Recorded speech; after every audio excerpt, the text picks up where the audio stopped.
Ang mabuting balita po ng Panginoon ayon kay San Lucas. Papuri sa iyo, Panginoon. Dumating noon ang ilang tao at ibinalita kay Jesus na ipinapatay ni Pilato ang ilang Galileo samantalang ang mga ito'y naghahandog sa Diyos. Sinabi niya sa kanila, akala ba ninyo higit na makasalanan ang mga Galileyong ito kaysa ibang mga taga-Galilea dahil sa gayon ang sinapit nila? Hindi. Ngunit sinasabi ko sa inyo, kapag hindi nyo pinagsisihan at tinalikdan ang inyong mga kasalanan, mapapahamak din kayong lahat. At ang 18 namatay nang mabagsakan ng tore ng Siloe, sa akala ba ninyo higit silang makasalanan kaysa ibang naninirahan sa Jerusalem? Hindi. Ngunit sinasabi ko sa inyo, kapag hindi nyo pinagsisihan at tinalikdan ang inyong mga kasalanan, mapapahamak din kayong lahat. Sinabi sa kanila ni Jesus ang talinghagang ito, may isang tao na may puno ng igos sa kanyang ubasan. Minsan, tiningnan niya kung may bunga ito, ngunit wala siyang nakita. Kaya't sinabi niya sa tagapag-alaga ng ubasan, 3 taon na akong pumaparito at naghahanap ng bunga sa punong ito, ngunit wala akong makita. Putulin mo na, nakasisikip lang yan. Ngunit sumagot ang tagapag-alaga, huwag muna po nating putulin sa taong ito. Huhukayan ko ang palibot at lalagyan ng pataba. Kung mamunga ito sa darating na taon, mabuti. Ngunit kung hindi, putulin na natin. Mga kapatid, ang mabuting balita ng Panginoon. Pinupuri ka namin, Panginoong Hesukristo. Narinig natin sa ating mabuting balita ang talinghaga ng puno ng igos na hindi namumunga. Kaya ang sabi ng may-ari, putulin na sapagkat nakasisikip lang to. Humingi ngayon ng grace period. Second life para sa puno ng igos, yung hardinero. Grace period kasi dapat puputulin na eh. Second life para sa puno ng igos kasi dapat mapatay na. Alam natin, kapag tayo nasa grace period, pinagbubuti na natin. Wala na tayong patumpik-tumpik pa. Lahat ng pagkakataon, hindi natin nakakasaya. Kasi nga, grace period na, baka ito ay last na palugit na. In the same way, na yung mga nagsasabing ang buhay nila ay bonus na, second life na, kasi mula sa malubhang karamdaman, gumaling sila, mula sa aksidente, nakaligtas sila, mula sa pananambang, nabuhay pa sila. Ito yung mga taong hindi na inakasaya ang buhay. Mas nagpapakabuti na. Hindi na gumagawa ng maraming pagkakasala. Hindi na nagtatanim ng sama ng loob, nagpapatawad, humihingi na ng tawad. Pinapahalaga na sa buhay ang mga tunay na mahalaga. Sapagkat ang buhay nila, kumbaga, ay sinusulit na. Kasi second life na. Ang tanong, hindi kaya tayo nasa grace period na? Yes. Ang tanong, hindi kaya tayo nasa second life na? Yes. What do you mean? Romans 6:23. Ang sasabihin doon na ito, ang kabayaran sa kasalanan ay kamatayan. Binigyan lang tayo ng Panginoon ng buhay. So kung iisipin nga naman po natin, tandaan natin ang pinakakapangyarihan ng kasalanan ay kamatayan. Matagal na tayong patay. Matagal na dapat wala ang mundong ito. Pero tinubos tayo ni Kristo. Kaya nagka-grace period tayo, nagka-second life tayo. Gawin nating mas praktikal. O ito na lang. Pandemya. Ang daming namatay. Huwag mong sabihin na malakas ang katawan mo. Mas malalakas kesa iyo ang namatay. Huwag mong sabihin may pera ka. May pera, kaya pang bumuli ng ospital, pero namatay. Huwag mong sabihin nag-iingat ka. May kilala ko for 2 straight years, hindi lumalabas ng bahay, nadali pa. Namatay. Kapatid, maniwala ka. Ito ay second life mo na. Hindi ka pa kumbinsido? Paalala ni Kristo sa Ebanghelyo. Kung i-contextualize natin po ito sa panahon natin ngayon, simple lang ang sinasabi niya. Sa akala ba ninyo yung mga nabibiktima ng lindol, yung namamatay sa sakuna, sa baha, yung mga sinasabi niyong minamalas, ano yun, pinaparusahan dahil sa pagkakasala nila? Sa akala ba ninyo yung mga nagkakasakit ng malubha, makakasalanan? Sa akala ba ninyo lahat ng mga pangit na nangyayari ito ay parusa ng Diyos sa tao dahil sa pagkakasala nito? No! Sapagkat ang kamatayan, walang pinipili yan. Narito tayo sa mundo na hindi perpekto, na nandyan pa ang mga galamay ng diablo. Anytime, pwedeng mapahamak tayo.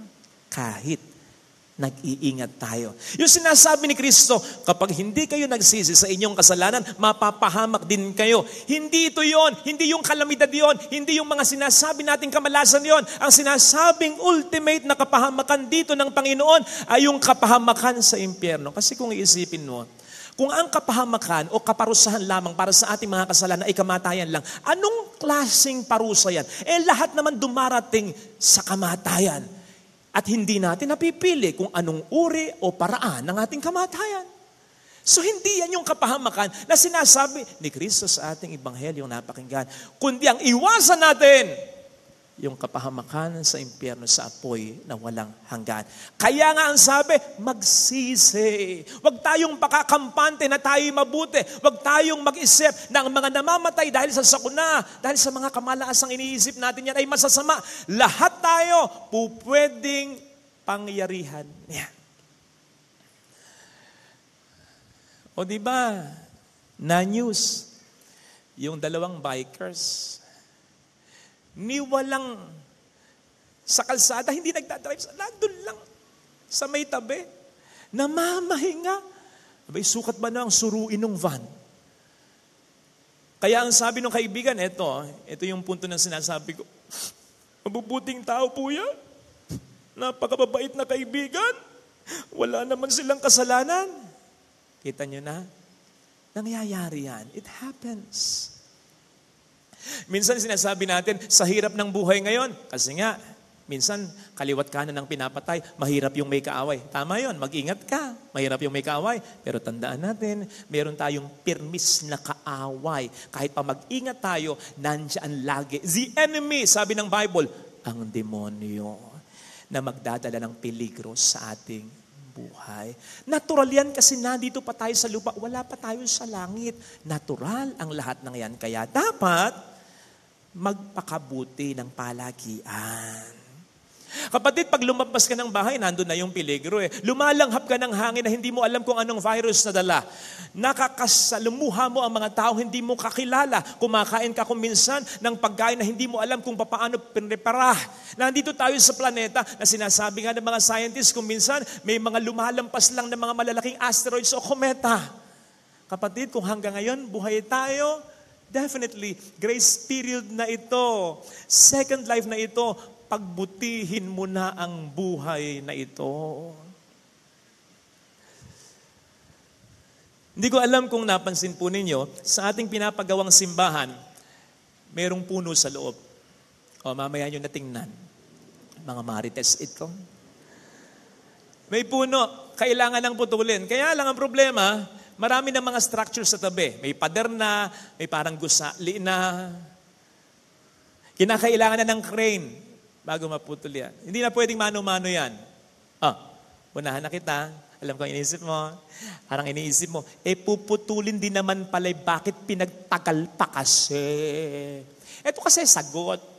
Hanggat maaari sinasalba kasi nakapanghihinayang. To the point na naisip ko nga, nasa may side naman, doon naman yung binyagan. Ano kaya kung mayroong puno sa loob ng simbahan? Gusto ko kasing isalba. Kasi sayang, kapatid. Ganun ang buhay mo kapag ito'y nagkakaroon ng magandang epekto sa iba. Ganun ang buhay mo kapag mabunga, pinanghihinayangan ka. Baka nga kahit oras mo na, maging ang Diyos manghinayang kung kukunin ka niya. Alam kasi niya na kapag kinuha ka niya, marami ang manghihinayang talaga. Don't you realize na para sa mga taong ganito, pinagdarasal natin, Lord, sana humaba pa ang buhay niya. Kayo mga breadwinners ng pamilya, sigurado ko pinagdarasal yan ng mga pamilya ninyo na nakakakita ng kabutihan, sakripisyong ginagawa. Lord, sana po maging masaya siya. Sana po i-adya niyo po siya sa mga matinding problema. Kapag ikay buwisit, hindi ka na nga nagbibigay ng mga solusyon sa problema, dagdag consumption ka pa sa pamilya. Nako, masama lang Baka kung minsan naisip, Lord, kunin mo na. Pahirap lang pasikip lang panggulo lang Kung minsan, di lang ganyan. ang post ng isang football player sa kanyang Instagram, Putin, I hope you die a horrible death, a horrible, most painful suffering. Putin. Wala lang namang purahin si Putin. Kaya mga kapatid, ang lesson ay, araw-araw, bigyan natin ng dahilan ng Panginoon para sa ating buhay. Hindi yung bibigyan natin siya ng dahilan kung kailang namimiligro ng ating buhay. Lord, magpapacheck up ako bukas. Lord, please, yung bukol ko sana benign. Pag benign, Lord, magbabago na talaga ako. Promise. Lord, dugtungan mo pa po ang buhay ko. Nangangako ako, magdodonate na ako, maglilingkod na ako, alisin ko na ang galit sa puso ko, magpapatawad na ako, hingi na ako ng tawad, hindi na ako magmumukhang pera, hindi na ako magiging mayabang, Lord. I'll spend quality time with my family na, Lord. Ang dami kong nasayang na pagkakataon, Lord. Tulungan mo akong mabawi pa ang lahat ng iyon. Yun tayo Ayos lang yun. Kaya lang hindi ba pwedeng habang malakas pa tayo araw-araw, hindi na natin kinakailangan sabihin sa Panginoon kasi makikita na niya, wow, his life, her life is very fruitful. May impact sa buhay ng ibang tao. Yun ang dahilan upang tayo ay patuloy pang mabless at mabuhay. Hindi po natin alam kung namunga yung puno ng igos, walang continuation Pero granted, kung namunga. Kasi kung ako yung puno ng igos, narinig ko kung hindi ako mamumunga, sa loob ng isang taon, puputulin ako. Sasabihin ko, mga ugat ko, bigyan niyo ako ng sustansya, mamumunga ako. Kasi puputulin na ako kung namunga nga, baka nasabi ng Panginoon, o kaya at least ng mga disipulo noon, Tol, namunga. Di ba ito yung binigyan ng palugit ng Panginoon? Oo nga, namunga. Pwede ka rin palang mamunga Dami mo pang arte. Kinakailangan takutin ka pa. Which led me to realize na bagamat lahat ng pagbabago ay maganda kaysa hindi nagbabago, iba pa rin yung pagbabago na mayroon ka pang choice na hindi magbago. Iba pa rin yung pagbabago na okay pa ang lahat sa buhay mo at wala pang peligro. Iba pa rin yung pagbabago na may pera ka pa, buo pa ang pamilya, wala pang matinding problema. Iba pa rin yung pagbabago na hindi ka pa nahuhuli sa iyong pagkakasala. Sapagkat ang ibig sabihin nun, nagbago ka hindi dahil sa problemang naranasan mo, kundi dahil pinili mong magbago para sa mga minamahal mo. Bukal sa loob mo, hindi napilitan ang pagbabago. Nasabi ko ito kasi minsan nadalaw ako sa kaibigan kong palingkero, chick boy. Sa paninix, siya lang hindi ako sumasama Manginginom din. To cut the story short, nung dalawin ko siya, nakahiga na lang, hirap pagsalita.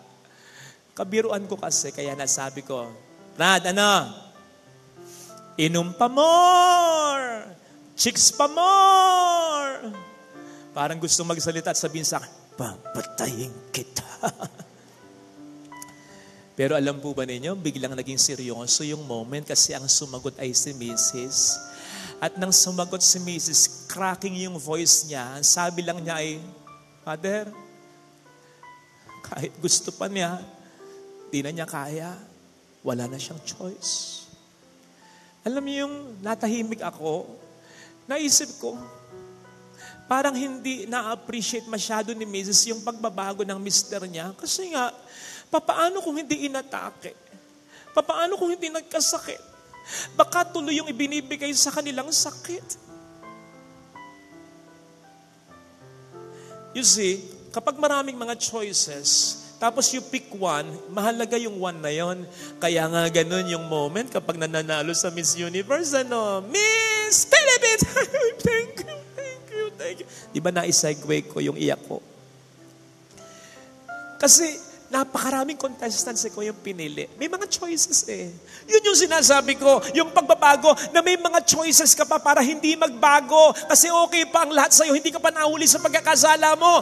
And then, the moment you choose, gusto kong magbago once and for all, radical change of life, ay maganda yun. Ang dating nun sa Panginoon, minamahalaga ako ng anak ko. Ang dating nun sa pamilya mo, Malaman man nila o hindi yung pagkakasala mo, mahalaga ako sa taong ito kasi sa kanyang pagbabago, ako talaga ang pinili niya. Kaya masakit kapag hindi nagbabago. Kasi ang ibig sabihin nun, hindi tayo ang pinipili nila. Mas pinipili niya yung bisyo niya. Mas pinipili niya yung babae niya. Mas pinipili niya yung kirita. Mas pinipili niya yung lalaki niya. Mas pinipili niya yung pera niya. Mas pinipili niya yung galit niya. Mas pinipili niya yung pride niya. Mas pinipili niya ang bisyo niya. Mas pinipili niya yung self-interest niya. Samantalang tayo, ang laging pinipili ay siya kasi pagod ka na Hirap ka na pero pinipili mo pa rin siya. Also, pwedeng hindi na, pwedeng mag-give up ka na, tapos yun hindi niya nakikita, patas pa, hindi patas. Baka nga, kanina sabi ko, bigyan mo ng dahilan ng Panginoon para buhayin ka. Baka nga ikaw na lang ang nagbibigay ng dahilan sa Panginoon para buhayin pa siya. Kasi nandiyan ka pa. Hindi dahil wala nang pasensya ang Panginoon. Hindi naubos yon. Yung burning bush sa ating unang pagbasa, hindi naubos ang mercy ng Panginoon. Kaya lang, syempre, darating yung pagkakataon. Abay, ang dami ng ginagawang kalokohan nito Ang dami ng sinasaktan nito Malay mo, hanggang doon na lang talaga ang buhay niya. Pero kukunin siya ng Panginoon sa akto, sa estado ng pagkakasala, papayag ka? Hindi. Kaya nga niya binibigyan pa ng pagkakataong magbago kasi nandyan ka. May nagtsatsaga pa sa Kanya. Sana kapatid, kang mawala ng pag-asa. Also po pwede mo sabihin, Lord, pagod na ako. Ayoko na. Kunin mo na. Mawawala yung problema mo dito sa lupa. Pero papaano kung mapunta ka nga ng langit, tapos alam mo, napunta ng impyerno yung asawa mo, yung tatay mo, yung nanay mo, yung kapatid mo, yung magulang mo. Kasi ikaw na lang dapat yung pwedeng magtiis sa Kanya, bumigay ka pa. Kapatid, hindi nakapagpapabago yung galit. Ang nakapagpapabago, pagmamahal. Yun ang Diyos sa atin. Diyos ng pagmamahal. Also, yun naman din ang inaasahan ng Panginoon sa atin. Kasi, let me end with this. Kung iba lang yung nagsabi sa may-ari ng lupa, ng ubasan, bigyan pa po natin ng 1 taon yung ikos. Hindi pa kikinggan Pero ang nagsabi yung tagapag-alaga, siya yung laging kasama, siya yung pamilyar dun sa puno ng igos. Siya yung, ikaw yung asawa Ikaw yung anak, ikaw yung kapatid, ikaw yung magulang.